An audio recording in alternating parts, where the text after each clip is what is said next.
Merci de nous choisir pour vous informer. Vous êtes sur Radio Djena. C'est bien l'heure de votre émission. Et nous qui évoquons justement la question de l'enfance, avec justement les droits réservés bien sûr à l'enfance et surtout l'enfance vulnérable.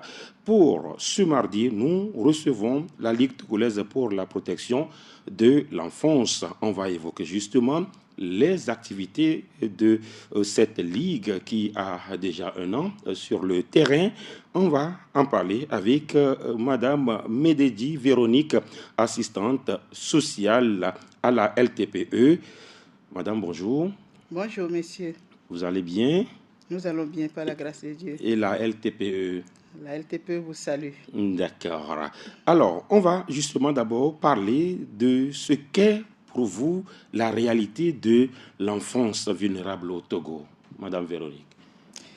L'enfance vulnérable au Togo, ça nous fait penser à des enfants dans la rue.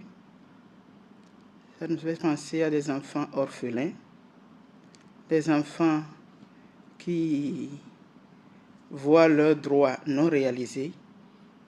Voilà, les enfants qui ont besoin vraiment d'appui pour grandir et vivre comme tels des enfants qu'ils sont. Et cette réalité est-elle la même pour des enfants qui sont en famille et les enfants qui sont dans des centres d'accueil? Évidemment non. C'est-à-dire l'enfant qui est en famille est entouré par ses parents, son papa, sa maman, toute la fratrie, et voilà. Il grandit normalement. En principe, l'enfant qui vit en famille ne devrait pas être vulnérable. Quoique nous pouvons trouver des enfants vivant en famille, mais vivant en situation de vulnérabilité. Donc, l'enfant en famille, l'enfant ordinaire, comme je dis, qui vit entouré des siens, oui, n'est pas l'enfant qui est en institution. L'enfant en centre d'accueil, c'est un enfant, comme vous le disiez tantôt, vulnérable. Dans la catégorie des enfants, de ces enfants, on peut compter les enfants orphelins, les enfants, victimes de la traite, les enfants battus, voilà un peu, qui ont déjà fait l'expérience de la souffrance de façon particulière. Et donc les centres les recueillent pour les mettre à l'abri et veiller sur leurs droits. D'accord. Alors, et qu'est-ce qui peuvent être ces facteurs justement de vulnérabilité? Les facteurs de vulnérabilité, nous pouvons citer entre autres la perte de repères liée au décès de l'un ou des deux parents, par exemple, quand le papa ou la maman ne sont plus là pour entourer l'enfant, l'éduquer, c'est déjà un grand facteur de vulnérabilité. Nous pouvons évoquer le débordement de la crise du Sahel qui provoque le déplacement des populations et de populations jeunes. On peut, parmi ces populations jeunes, il y a même des mineurs. Voilà. Nous pouvons évoquer aussi la cherté de la vie, parce que la vie est chère et tout le monde, sauf votre respect, n'a pas droit à tous les repas par jour. C'est pas facile. Et nous pouvons évoquer aussi les catastrophes naturelles. Pas peut-être cette année, mais il y a des années où on peut connaître la sécheresse par endroits sur le territoire national, ou même des inondations qui font que les gens se déplacent pour trouver des moyens de subsistance. Ça, c'est des facteurs qui peuvent vulnérabiliser les enfants. Voilà. Ça fait beaucoup de choses que vous avez citées. Et aujourd'hui, est-ce qu'on peut dire, par rapport à la réalité togolaise, que tous ces facteurs-là que vous venez de citer se retrouvent au Togo? Ces facteurs-là, au Togo, peuvent expliquer justement la vulnérabilité des enfants en situation au Togo. Les gens naissent et meurent tous les jours. Quand nous évoquons la mort des deux parents ou de l'un des parents, cela est vraiment actuel. Vous convenez avec moi que c'est vrai. Et la crise du Sahel également, qui déborde jusqu'à nous. Déborde jusqu'à nous par le nord. Bien sûr. Voilà. Et le Togo étant un pays limitrophe de l'un de ces ces pays pays sahéliens. Voilà. Donc, la cherté aussi. La vie est chère partout. Et chez nous également, la vie est chère. Et même pour les centres d'accueil, la vie est chère. Si vous prenez 50 000, autrefois, vous pouvez peut-être faire manger les enfants le matin. Même pour la journée, ça dépend du nombre des enfants. Mais aujourd'hui, vous prenez le même montant et à peine vous allez avoir quelques produits pour subvenir à leurs besoins. Donc, ces trois facteurs-là sont vraiment actuels. Vous avez parlé des enfants qui n'ont pas trois repas, ou peut-être des gens qui n'ont pas 3 repas par jour. Un exemple quelconque. Il y en a au Togo, c'est ça? Ça vous fait sourire. Hein? Comme nous sommes tous des Togolais, nous connaissons l'expérience de notre propre expérience. Surtout que vous êtes sur le terrain. De nos frères et de nos sœurs. Voilà. Et vous, comme personnage public de l'information, je suis sûr que vous avez des informations à ce propos. Des informations sur justement la situation des enfants. Alors, le rôle de la Ligue, justement, togolaise pour la protection de l'enfance dans la gestion ou l'accompagnement des centres d'accueil, parce que tous ces enfants en situation de vulnérabilité souvent se retrouvent, pas tous, mais souvent se retrouvent dans des centres d'accueil. Quel est le rôle de la LTPE dans justement la gestion ou l'accompagnement de ces centres-là? Merci. La LTPE intervient dans la protection, dans l'éducation, dans la justice et dans la santé. Voilà, ça fait 4 pôles. Hein? 4 pôles. Et donc, nous appuyons bien sûr les centres. Nous appuyons les centres. Et en amont, avant d'arriver dans les centres, nous avons une vision de la prévention. On essaie de prévenir que les enfants tombent dans la vulnérabilité en appuyant les mamans en détresse. Quand une mère avec 1, 2, 3 enfants, le mari n'est plus là, ou bien il est mort, ou bien il a laissé le foyer, une famille monoparentale. Il a laissé le foyer, donc un mari salopard. Bon, voilà. Donc, c'est ça? Nous appuyons, ou bien c'est voilà, madame. Nous appuyons ces mères en détresse en leur proposant une insertion professionnelle selon leur niveau et leurs moyens. Et nous proposons des AGR. C'est quoi les AGR? Les activités génératrices de revenus. On donne une petite contribution financière pour que la personne, la maman, puisse faire un petit commerce, un fonds de commerce en quelque sorte. Pour se prendre elle-même en charge. Pour se prendre en charge et veiller sur ses enfants. Voilà. Cela permet donc de laisser tomber les enfants dans la rue pour qu'ils aillent remplir les centres de soins. C'est les centres d'accueil. Les centres d'accueil. C'est des activités en amont à titre préventif. Oui. Voilà. D'accord. Alors, vous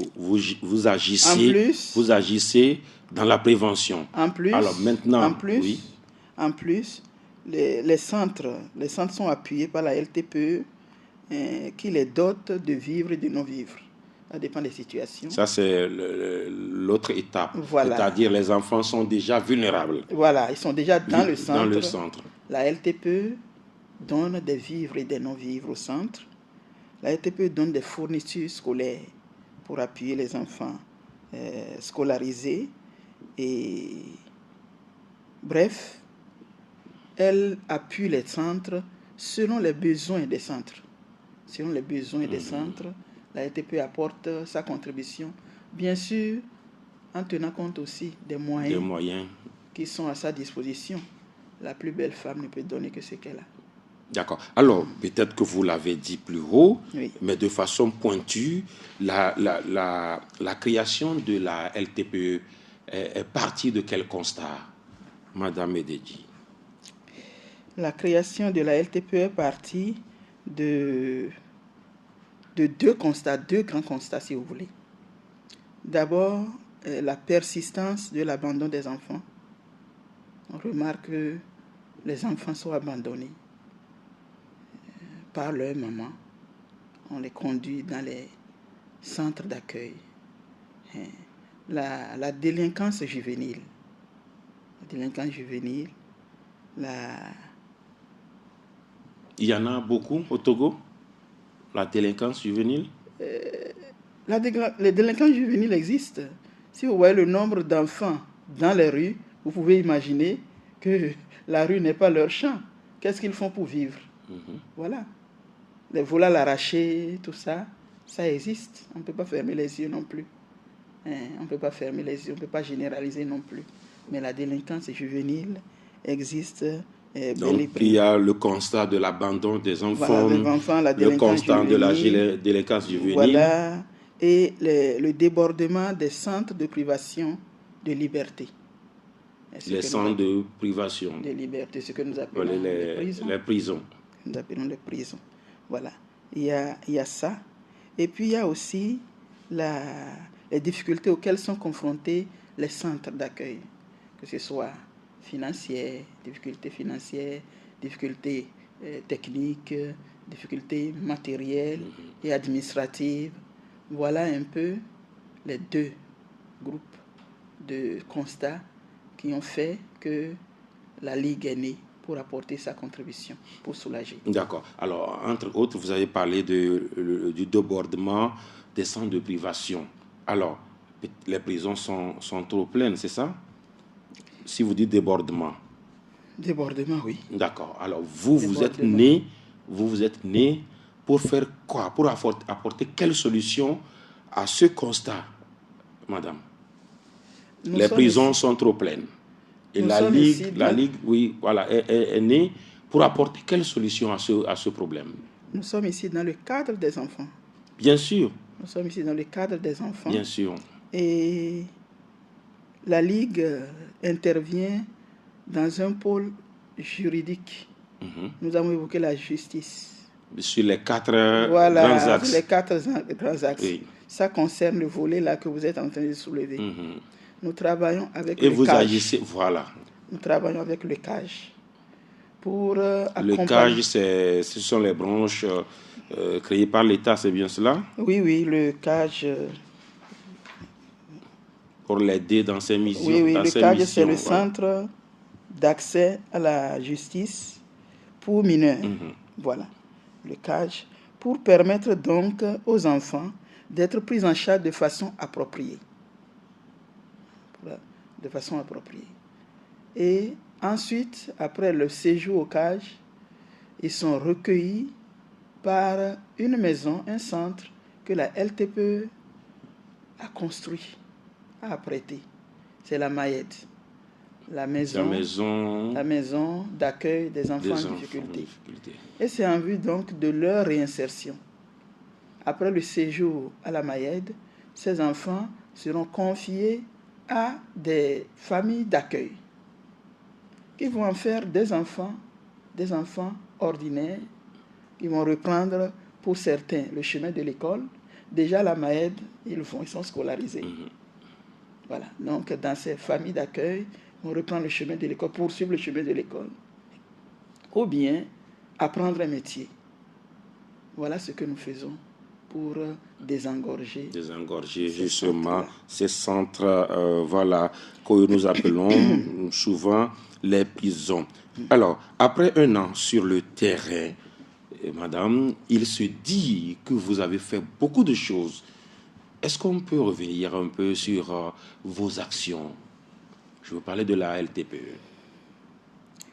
Oui, après un an sur le terrain, nous avons fait beaucoup de choses comme ONG ayant un an. Je vous disais que nous intervenons dans l'éducation. Et donc, notre vision des centres, c'est un peu plus large que les centres accueillant les orphelins. Pour nous, toutes les structures qui accueillent les enfants sont structures d'accueil. Et donc, pour nous, l'école, par exemple, est une structure d'accueil. De ce point de vue-là, un exemple d'action, c'est déjà la distribution des fournitures scolaires. Nous avons eu une action de consultation foraine, oculaire, avec dotation de lunettes pour les enfants vulnérables aux yeux. Voilà. Nous avons aussi une intervention à l'hôpital, la pédiatrie aussi, ce sont des centres d'accueil. En ce moment, nous avons un projet à l'hôpital de Baie où la réanimation néonatale des bébés en détresse respiratoire est prise en charge gratuitement. Grâce à ce projet-là, nous fournissons l'oxygène et les accessoires pour réanimer ces enfants-là. À l'hôpital de Baie. À l'hôpital de Baie. Le projet pilote est en cours à l'hôpital de Baie et nous pensons répandre cette opportunité si les moyens sont rassemblés. Voilà un peu ce que nous faisons. Et donc, nous appuyons aussi, par exemple, les centres. On peut donner l'exemple de la pouponnière, Divine Providence d'Anéro. Voilà, où ces enfants bénéficient des dotations des chèques pour payer du lait infantile, par exemple, couvrir les dépenses en lait infantile, couvrir les salaires des nounous, et puis aider à acheter du gaz butane pour la cuisine. Une fois encore, nous donnons tout ce que nous avons pour appuyer. Pour appuyer, justement. Voilà. Alors, dans votre activité bilan, la dernière fois, il y a eu des témoignages où il a été dit que vous avez doté certains centres, par exemple un centre d'un bus. C'est bien cela? Bien cela, c'est la Mayed qui a reçu un bus de 30 places climatisé pour transporter déjà les enfants qui sont internés dans cette maison et aussi pour se faire un revenu puisque le bus peut être loué. Et donc 30 places de bus climatisés, c'est pas rien. Oui, ça a été une réalité. De la LTPE. Oui. Et donc, si je me résume par rapport justement à votre intervention, vous avez agi au plan scolaire, vous avez agi au plan sanitaire, vous êtes en train d'agir également au plan judiciaire. Il manque un pôle. Parce que la protection. Oui, vous avez cité 4 pôles. Non, bien sûr. Oui. La protection est un domaine transversal. Quand un enfant est appuyé pour rester vraiment dans un centre, il est secouru, il est soigné, il est protégé. Il est protégé. Et donc, le premier point lié à la protection intervient dans les 3 zones. Alors, aujourd'hui, vos actions couvrent quelle zone du territoire togolais? Nos actions couvrent tout le territoire. La LTPE ne veut pas se donner comme domaine d'intervention une région ou bien une préfecture ou bien une ville. Nous avons une vocation nationale. Mais bien sûr, les actions se mènent de façon progressive. Voilà. Parce que pour l'instant, je n'ai pas eu vent de vos actions à Dapaon, par exemple. Oui, mais nous sommes en train d'agir de façon progressive. Et vous avez commencé par où? Nous avons bien sûr commencé par le septentrion, par le sud. Plutôt la zone méridionale. Voilà, par le sud. Et vous allez voir que nous sommes dans les plateaux. Les consultations foraines dont il s'est agi ont eu lieu dans les Daïs, le plateau de Daïs. Très prochainement, nous allons distribuer les fournitures scolaires dans les plateaux, dans la préfecture de Lamou. Vous voyez donc que nous ne sommes pas... Pourquoi vous avez choisi de commencer par là? On n'a pas commencé par là. Vous avez commencé par où? Le commencement importe peu. C'est l'action qui est importante, selon notre vision. C'est l'action qui est importante.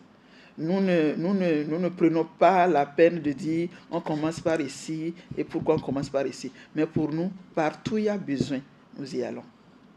Et comment les centres bénéficiaires sont repérés, sont choisis? C'est vous-même qui décidez ou ce sont les centres qui font les demandes? Nous sommes à l'écoute. En même temps, nous sommes ouverts à toutes les sollicitations.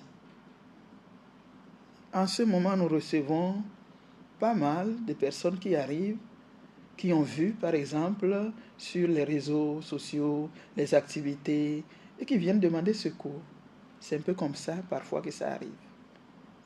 Nous pouvons identifier des centres, parce que nous sommes sur le territoire et nous savons, nous connaissons tout comme vous, les difficultés et les centres qui se donnent de la peine pour recueillir les enfants, pour faire grandir les enfants dans le respect de leurs droits et tout.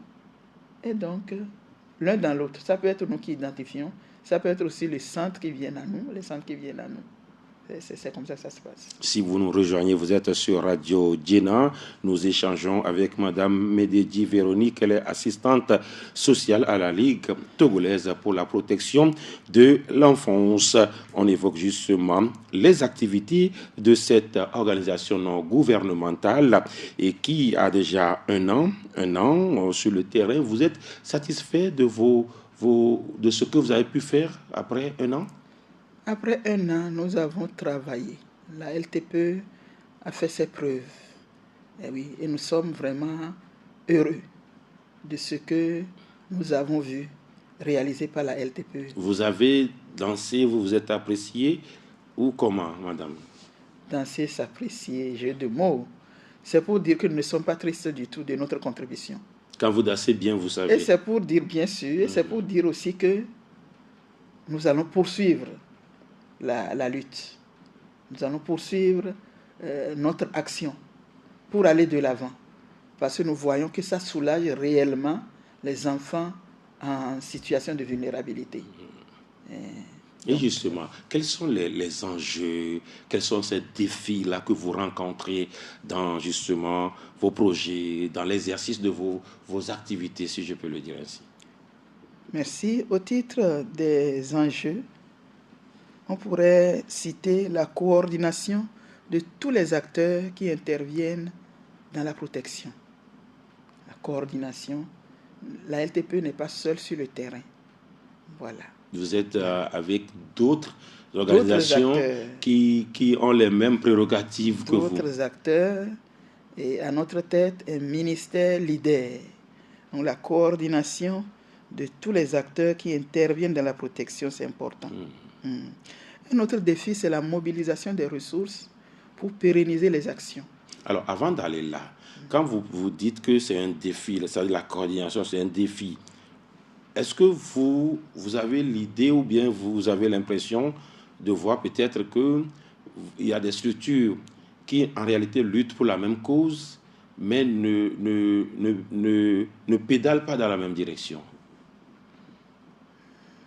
Quand je parle de coordination, je me dis que nous pouvons harmoniser davantage, par exemple, ça va venir après, le manuel de procédure, par exemple, lié à la protection de l'enfant. Chaque structure a son manuel de procédure. Nous pouvons, par exemple, harmoniser le manuel de procédure. Par exemple, un exemple banal. Mais dire que les autres pédalent à contre-courant, je ne saurais le dire. Parce qu'on ne peut pas juger les autres. Et nous travaillons ensemble. C'est dans la collaboration. Quand on collabore ensemble, c'est bon de marcher du même pas. Chacun selon ses moyens, chacun selon sa force, pour faire correctement l'action. C'est tout ce que nous... Ça va vous éviter, par exemple, d'aller peut-être construire des latrines pour une localité qui n'a pas d'eau, qui en a déjà ou qui n'a pas d'eau. Voilà, par exemple. Par exemple, vous voyez, non? C'est ça. La coordination fait que nous pouvons être davantage complémentaires sur le terrain. Voilà. D'accord. D'autres défis? Alors, d'autres défis. Donc, j'ai parlé de mobilisation de ressources pour continuer, pour pérenniser les actions. C'est important. L'argent, c'est le nerf de la guerre, dit-on, n'est-ce pas? Bien sûr. Voilà. Et un autre défi, c'est faire en sorte que, peu à peu, les cages remplacent les quartiers pour mineurs. Quand je parle de quartiers pour mineurs, les cages, vous parlez les centres d'accueil des droits de l'enfant remplacent les quartiers pour mineurs. Quand je parle de quartiers pour mineurs, Je sais que nous nous comprenons très bien. Que les Sauf, quartiers pour sauf mineurs... que les auditeurs veulent que vous expliquez mieux. Les quartiers pour mineurs se trouvent dans les prisons. Pour les mineurs, pour les enfants, on ne peut pas parler de prison. Donc les cages sont plus adaptées pour recueillir les enfants en conflit avec la loi. Leur prodiguer ce qu'il faut leur prodiguer pour en faire des personnes demain et puis ouvrir un chemin de réinsertion pour eux. Voilà. Et ça, c'est un des défis. C'est un autre défi. Un des défis aussi. L'autre défi pourrait être aussi l'actualisation des textes. Parce que le Code de l'enfant date de 2007. Voilà, depuis 2007. Jusqu'à 2025, nous voyons le nombre d'années, certainement les besoins. Ça fait de 2007, il y a d'autres besoins. On peut encore actualiser le code de l'enfant. C'est aussi un défi. Voilà. Ça fait beaucoup de défis. Vous voyez, il y a beaucoup de choses à faire. Beaucoup de choses à faire. D'accord. Alors, dans vos actions sur le terrain, quel est le constat que vous faites? Est-ce que les droits des enfants sont respectés, surtout dans les centres d'accueil? Est-ce que c'est respecté? Est-ce qu'il y a des avancées? Est-ce qu'il y a de quoi s'inquiéter? Sur le terrain, dans les centres, honnêtement, les centres font un bon travail. Les centres se donnent vraiment à la tâche. Mais là où il y a difficulté... Des centres ou les centres? Les centres d'accueil des enfants, je veux dire. Tous les centres... Tous les centres d'accueil des enfants font du travail. D'accord. Ce n'est pas simple d'accueillir les enfants. C'est déjà bien... Ils font du travail. Mais parmi les centres, nous avons des centres plus performants. Il y a des centres plus performants qui accueillent les enfants, qui les accompagnent vraiment de façon appropriée. Il y en a d'autres, par contre, qui ont besoin d'être accompagnés pour améliorer leurs prestations. Voilà. Donc, sur le terrain, il y a tout ça. Il y a tout ça. Et quand vous faites ce constat, vous avez d'abord constaté que tous les centres, quand même, essayent. Mais d'autres sont plus performants. Qu'est-ce qui explique le fait que d'autres ne soient pas au même rythme que les autres? Ça peut être simplement une question de moyens aussi. Tous les centres n'ont pas les mêmes moyens. Les moyens financiers. Les moyens financiers. Ça, c'est autrement dit. Les moyens matériels. Voilà. Les moyens techniques. Parce que quand vous avez l'argent, vous embauchez le personnel adéquat. C'est là la technicité. Voilà. Quand vous avez de l'argent, quand vous êtes appuyé, vous pouvez construire les dortoirs, multiplier les dortoirs, les lits, les WC, vous voyez, non? C'est ça. Les moyens, tout réside dans le manque de moyens. De moyens et d'appui. Mais alors, la direction de la direction de la DGPE qui se charge de l'enfant en difficulté et à pied d'œuvre multiplie les efforts pour accompagner les centres, pour que tous les centres soient vraiment à un niveau acceptable pour la prise en charge des enfants. Voilà. Est-ce que vous parlez de la direction de la protection de l'enfance? Est-ce que oui, vous parlez à l'intérieur de la direction de la protection pour l'enfance, il y a aussi des directions. Il y a la DAED, par exemple, la direction qui s'occupe de l'enfant en difficulté. Voilà. Donc c'est cette direction-là elle entre autres, se mène... Voilà. Il y a d'autres directions qui font aussi des domaines. Mais là, je donne un exemple, cette direction-là qui se mobilise pour accompagner les centres, pour élever leur niveau, pour les former, pour les renseigner. En gros, aujourd'hui, est-ce qu'il y a quand même des avancées ou il y a encore des raisons de s'inquiéter? On peut dire qu'il y a des avancées. On peut dire que la prise en charge des enfants s'est améliorée. Parce qu'il y a par exemple des points de formation pour ceux qui interviennent dans les centres. il y a parmi les centres les plus gros qui essaient de rassembler les plus petits pour les former. Vous voyez, je donne un exemple. Il y a une formation à Palimé particulièrement pour former sur comment prendre en charge en situation d'abus, comment faire le signalement. Tout ça, là, c'est des améliorations que nous ne pouvons pas négliger. C'est des centres d'écoute ou comment? Non, ce ne sont pas des centres d'écoute. Il y a eu juste une formation. Une formation. Juste une formation pour outiller les centres qui accueillent les enfants. D'accord.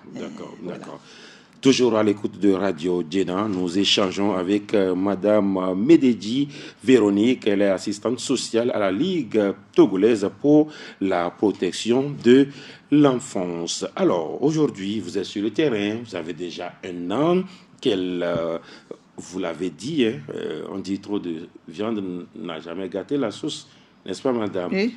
Quelle est votre collaboration avec l'État? L'État d'abord, et puis les autres ONG qui sont sur le terrain, et puis également les bailleurs de fonds. Merci. La Ligue mène une bonne collaboration avec le ministère en charge de la protection et aussi avec tous les autres ministères impliqués. Vous savez que la question de l'enfant ne concerne pas que le leader. Le leader, c'est le ministère en charge. Mais il y a d'autres ministères qui sont aussi impliqués, qui font aussi des choses pour les enfants. Donc nous collaborons avec... Notamment l'éducation, la sécurité, la santé, notamment la justice. Voilà, la justice. Voilà. Nous collaborons tous de façon vraiment adéquate avec eux pour la cause de l'enfant, bien sûr. D'accord. Quant aux ONG, nous sommes ouverts, nous allons aussi vers pour pouvoir collaborer d'une manière agréable pour le service de la protection de l'enfant aussi. Les bailleurs sont là pour soutenir nos actions et nous profitons pour dire que nous sommes ouverts à tous les bailleurs potentiels. Ils peuvent nous approcher pour que chacun puisse donner sa contribution en vue d'une meilleure prise en charge de nos enfants. Vous avez beaucoup de bailleurs? Beaucoup de bailleurs, je ne sais pas. Je n'ai pas dit trop de bailleurs, j'ai dit beaucoup de bailleurs. Nous avons ce qu'il faut aujourd'hui et nous comptons encore en avoir plus parce que la tâche est immense, comme vous pouvez vous rendre compte. Parce qu'après un an, vous avez quand même sorti un arsenal. Quand oui, on jette un coup d'œil sur vos réalisations, on dirait que vous avez quand même le monde entier derrière vous. Nous vous remercions. Si telle est votre observation, ça ne peut que nous flatter. Nous continuons de mobiliser. Parce que, comme je viens de dire, la tâche est immense. La tâche est immense. Et nous ne pouvons aider que dans la mesure où nous avons tout ce qu'il faut pour aider. Est-ce que dans vos actions, vous avez des projets qui pourront aider d'autres ONG comme vous à mieux avancer sur le terrain? Ou votre cahier de charge, c'est seulement les centres d'accueil? Notre cahier de charge, c'est la protection de l'enfance. C'est dit, Ligue togolaise pour la protection de l'enfance. Voilà le cahier de charge qui nous est proposé aujourd'hui. Mais on ne ferme pas la route, on ne ferme pas la porte. On ne sait pas qui, peut-être à l'avenir, pourra dire que nous avons besoin, ou bien que des ONG ont besoin de nous. Les ONG ont besoin de notre appui pour être plus compétitifs. Ça, c'est à voir. Mais aujourd'hui, nous sommes, comme notre nom le dit, pour la protection de l'enfance. Et déjà, il y a beaucoup à faire.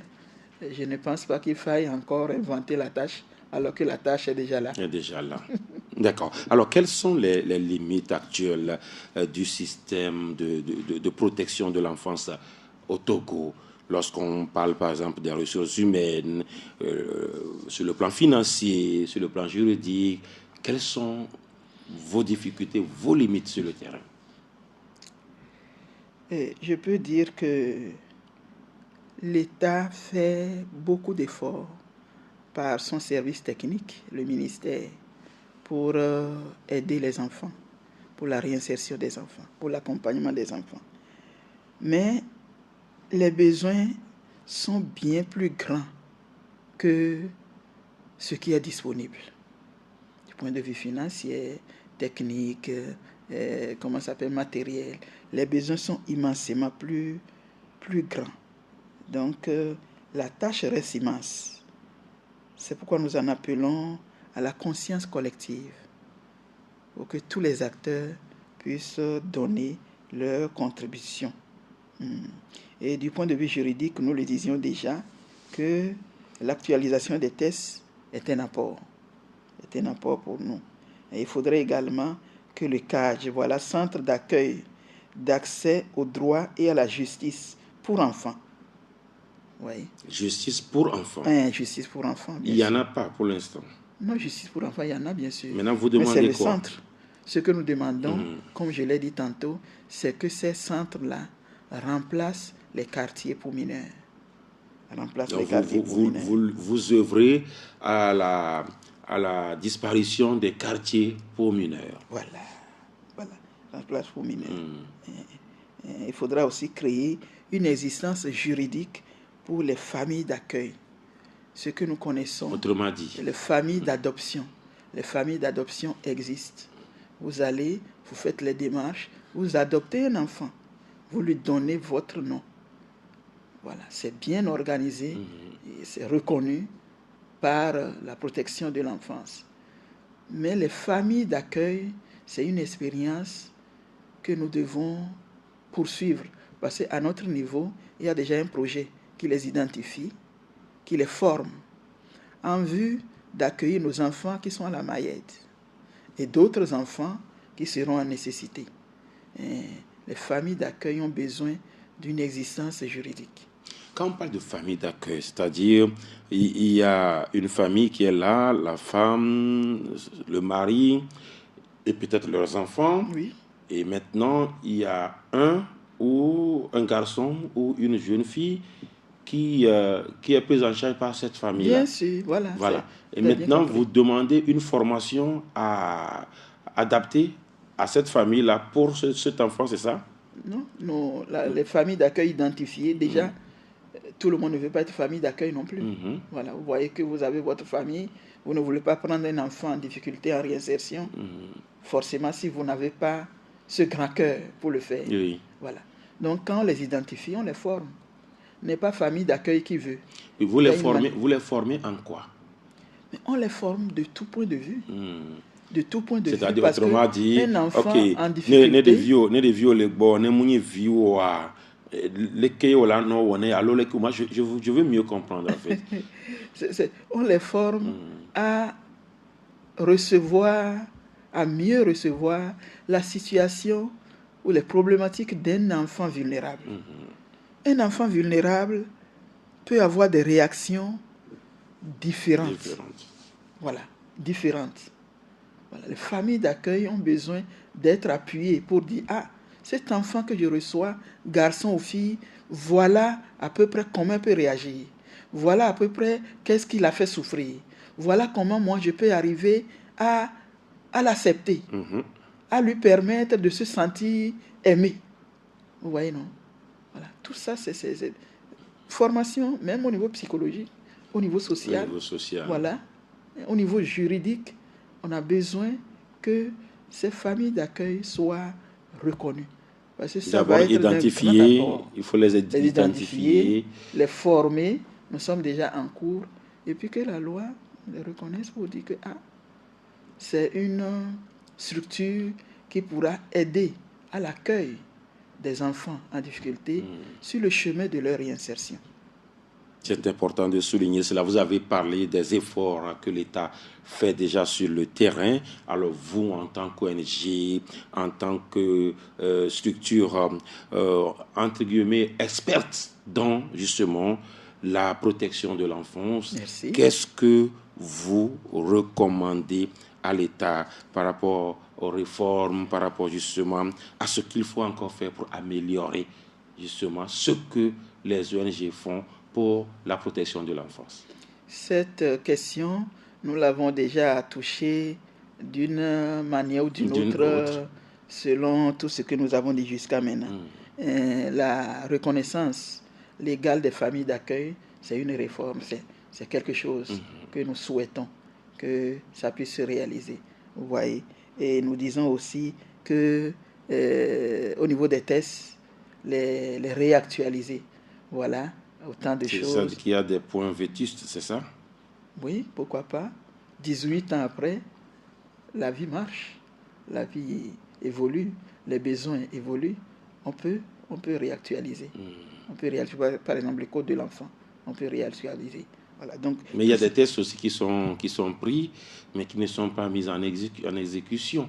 Lorsque il s'est agi de la journée de l'enfant africain, où il y a eu justement des échanges avec l'Assemblée nationale, oui, il y a quand même un test où, de façon unanime, les associations, les ONG demandent à ce que l'État mette en application les tests qui dorment, qui sont pris, mais qui dorment. Quand nous parlons de réactualisation, tout cela remontera. Et l'atelier, le travail va être fait, parce qu'on ne peut pas aller et prendre une seule loi et la travailler. Donc tout cela va remonter pour bien sûr améliorer la prise en charge des enfants. Voilà. Donc je remercie notre radio Djena. Je remercie de tout cœur tous ceux qui sont à l'écoute de cette radio. Je remercie vous tous qui êtes ici et qui permettez aux gens d'écouter des informations, de vraies informations. Surtout venant de la LTPE. Votre prochaine activité, si quelqu'un nous demande, oui, Radio Djena, vous avez reçu à la LTPE, et sa prochaine activité, c'est quand, madame? Vous dites que vous n'aimez pas les questions surprises, j'espère que ce n'est pas une question surprise. La prochaine activité, nous approchons de la rentrée scolaire. Bien sûr. Donc ce serait la distribution des kits. Des fournitures scolaires. Voilà. À certains établissements que vous avez identifiés. Oui, bien sûr. Ou peut-être qui ont fait la demande? Oui, nous avons déjà fait des activités. Il s'agira d'une zone où on a déjà fait des activités où on veut continuer pour avoir des résultats plus probants. Et donc, voilà, nous allons... C'est important de souligner notre chemin. Voilà. Nous vous remercions, Madame Véronique Mededi. Merci. Transmettez nos salutations à Madame Nini. Je ne manquerai pas. Nini Kazoulé, c'est ça, non? Je ne manquerai pas. Nina, voilà. Madame Nina Afi Kazoulé. Voilà. Merci, on va en rester là pour aujourd'hui. Merci de nous avoir suivis. On va se prendre rendez-vous forcément pour le mardi prochain pour un autre numéro de votre émission. Et nous, je suis Latif Yorouma. Bye bye.